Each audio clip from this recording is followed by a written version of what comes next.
जय हिंद दोस्तों, कैसे हैं आप लोग। तो आज हम बात करने वाले हैं क्रीप शो सीज़न 3 एपिसोड 3 के बारे में, जिसकी पहली कहानी का नाम है द लास्ट सुबराया। एपिसोड की स्टार्टिंग में हमें माई नाम की एक डॉक्टर दिखाई जाती है, जो कि बॉबी नाम के बंदे को सुबराया के बारे में बता रही थी।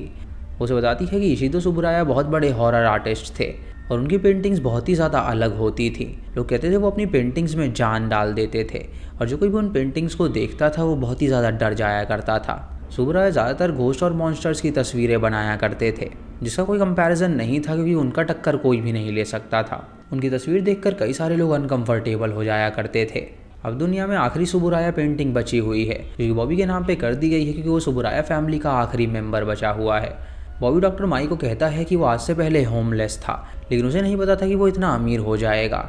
वो ये भी नहीं जानता था कि वो सुबराया फैमिली से आता है। डॉक्टर माई उससे कहती है कि ये पेंटिंग अगर वो बेचेगा तो वो बहुत ज़्यादा में बिकेगी, लेकिन वो इसे अपने पास रखे क्योंकि ये उनकी आखिरी पेंटिंग है।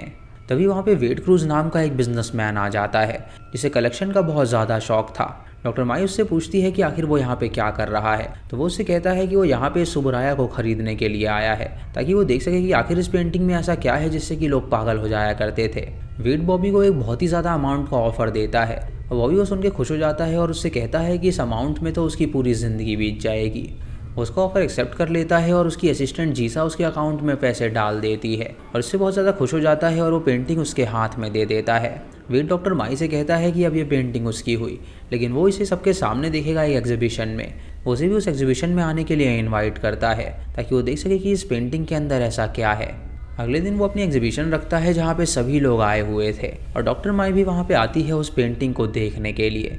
वेट सभी के सामने कहता है कि अब वो उस पेंटिंग को देखने वाला है। वो सबसे पहले उस बक्से को खोलता है और उसके बाद वो पेंटिंग को देखता है, जो कि एक मॉन्स्टर की पेंटिंग थी। और ये देखकर वो काफ़ी ज़्यादा अजीब फील करता है और तभी उस पेंटिंग को जला देता है। ये देख के सभी लोग हैरान हो जाते हैं और उससे पूछते हैं कि आखिर उसने ऐसा क्यों किया। तो वेड उनसे कहता है कि ये आखिरी मास्टरपीस था और वो चाहता था कि वो आखिरी बंदा बने इसे देखने वाला, इसीलिए उसने इसको जला दिया ताकि कोई और इसे ना देख पाए। ये सुन के सभी उसे पागल कहते हैं और उस एग्जीबिशन से चले जाते हैं। वेड माई से कहता है कि वो भी उस पेंटिंग को देखना चाहती थी, लेकिन उसने उस पेंटिंग को देखा तो उसने पावर महसूस किया और उसे लगा कि दुनिया में उससे ज़्यादा पावरफुल कोई इंसान नहीं है।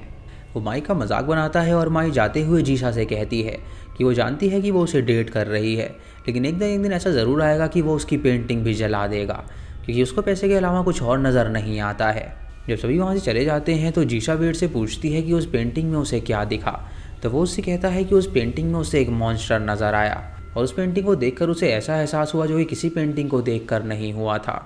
जीशा उससे कहती है कि वो उस पेंटिंग का रेप्लिका बनाने जा रही है। तो वेड उससे कहता है कि उसके बस की बात नहीं है उसका रेप्लिका बनाने की, क्योंकि उसे सुबराया ने बनाया था और उसके जैसा पेंटर आज तक पैदा ही नहीं हुआ। रात को वेड जब ड्रिंक कर रहा होता है तो वो अपनी एक पेंटिंग की तरफ देखता है और उसे लगता है कि उस पेंटिंग के अंदर जो बंदा है उसकी आंखें खुली हुई हैं।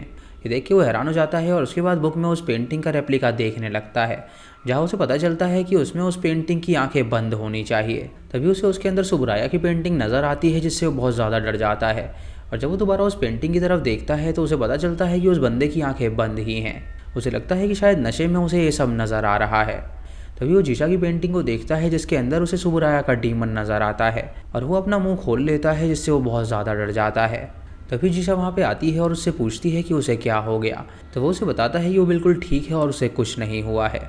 उसके बाद वेड अपना मुंह धोने लगता है और तभी उसे अपने पीछे उस आईने में सुबराया का मॉन्स्टर नज़र आता है, जिसे देखकर वो बहुत ज़्यादा डर जाता है। लेकिन जब वो पीछे मुड़ता है तो वहाँ पे कोई भी नहीं होता। तभी उसके कांच पे ढेर सारे हाथ आ जाते हैं, जिससे वो और ज़्यादा डर जाता है। तभी जीशा उसे बताती है कि वो सुबराया के बारे में पढ़ रही थी और उसे पता चला कि वो बिल्कुल उसकी तरह ही था और अगर वो लोग मिले होते तो वो उसका बेस्ट फ्रेंड बन जाता। ये सुन के वेड को अजीब लगता है और वो सोने के लिए जाता है, लेकिन तभी वहाँ पे जीशा की जगह उस सुबराया के मॉन्स्टर को देख पाता है, जिससे वो बहुत ज़्यादा डर जाता है। और तभी जीशा वहाँ पे आके उसे संभालती है। वेड उसे बताता है कि उसे हर जगह वो पेंटिंग वाला मॉन्स्टर नज़र आ रहा है। जीशा उसकी बात का यकीन नहीं करती और उससे कहती है कि वो ड्रामे ना करे। तो वेड उसे गाली देता है और वहाँ से जाने के लिए कहता है। जीशा उससे कहती है कि उसे पता था कि उसे सिर्फ पैसों से प्यार है, इसीलिए वो उसे छोड़ के हमेशा के लिए चली जाती है। जब वेड अपना मैच साफ कर रहा होता है तो वो अपने सामने उसी मॉन्स्टर को देखता है, जो कि उसे डराने लगता है, जिससे वो बहुत ज़्यादा डर जाता है। वो भाग के अपने क्लोजेट में जाके छुप जाता है और वो मॉन्स्टर वहाँ पे आता है और उसे ढूंढने लगता है। जब मॉन्स्टर उसे देख लेता है तो वो वहाँ से भाग निकलता है और वो उसी ऑफिस में जाता है जहाँ से उसने उस सुबुराया को ख़रीदा था। वो उस बंदे को कहता है कि उसने उसे ठगा है। उसे पता था कि वो सुबुराया लाइफ में आ जाएगा और उसे जान से मारने की कोशिश करेगा, लेकिन वो बंदा उससे कहता है कि उसे इस बारे में कुछ भी नहीं पता। तभी वो बंदा उसे धक्का दे देता है और अपने सिक्योरिटी को बुलाने के लिए जाता है, लेकिन तभी वो अपने पीछे उस मॉन्स्टर को देखता है जो कि दीवार पे लटका हुआ था। वो मॉन्स्टर उस पर हमला कर देता है और उन दोनों की लड़ाई होने लगती है। तभी वेड उस मॉन्स्टर के पेट में एक मेटल घुसाता है जिससे वो मॉन्स्टर वहाँ से भाग निकलता है और वेड समझ जाता है कि शायद मेटल से उसे बहुत चोट पहुँचती होगी। तभी वहाँ पे सिक्योरिटी आ जाती है और वेड को वहाँ से भगा दिया जाता है। वेड जब अपने घर पे पहुँचता है तो वहाँ से वो एक मेटल की तलवार उठा लेता है क्योंकि उसे पता था कि वो मॉन्स्टर उस पर हमला करने के लिए ज़रूर आएगा। तभी वो मॉन्स्टर वहाँ पे आ जाता है और उससे लड़ने लगता है और वेड उसे मारने की कोशिश करता है और वो एक भाले को उसके पेट में घुसा देता है जिससे कि वो मॉन्स्टर मारा जाता है। और वेड देखता है कि वो मॉन्स्टर सुबराया में बदल चुका है।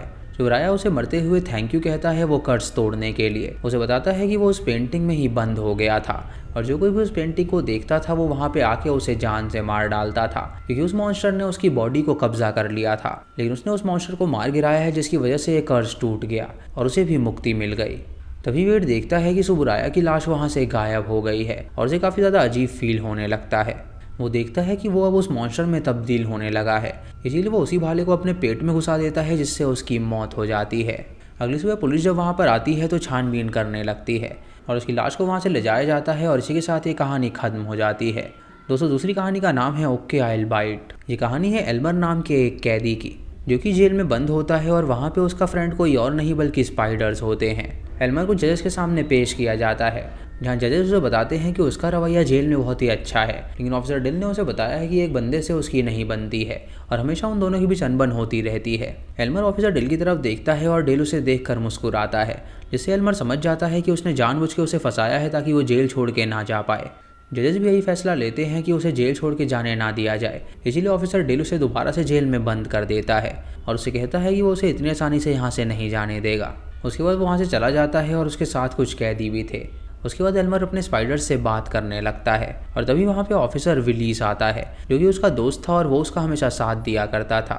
विलीस उससे कहता है कि उसे दुख हुआ कि वो यहाँ से बाहर नहीं निकल पाया, तो एल्मर उससे कहता है कि कोई बात नहीं, वो अपने स्पाइडर्स के साथ यहाँ पे खुश है। उसे बताता है कि स्पाइडर्स हर साल करीब 800 टन प्रे खाते हैं और वो हर जगह सर्वाइव करने में सबसे ज़्यादा काबिल होते हैं। स्पाइडर का दिमाग भी बहुत ज़्यादा तेज़ चलता है जिसकी वजह से उन्हें अपने प्रे को पकड़ने में काफ़ी ज़्यादा आसानी भी होती है। एल्मर उसे अपने सारे स्पाइडर्स से मिलवाता है और उसे बताता है कि उनके क्या नाम है और उनकी क्या खासियत है।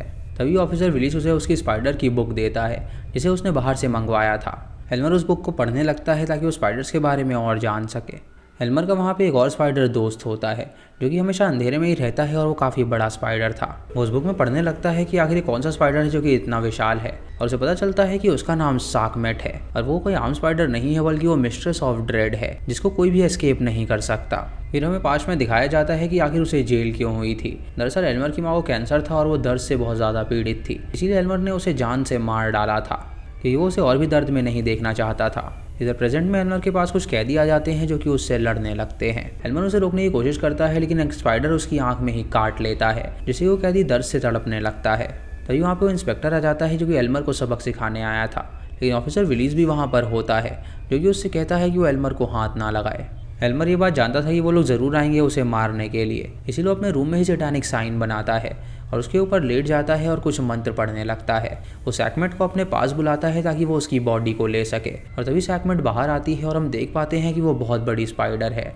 वो उसे काट खाती है और उसके बाद उसकी बॉडी को अपनाने लगती है।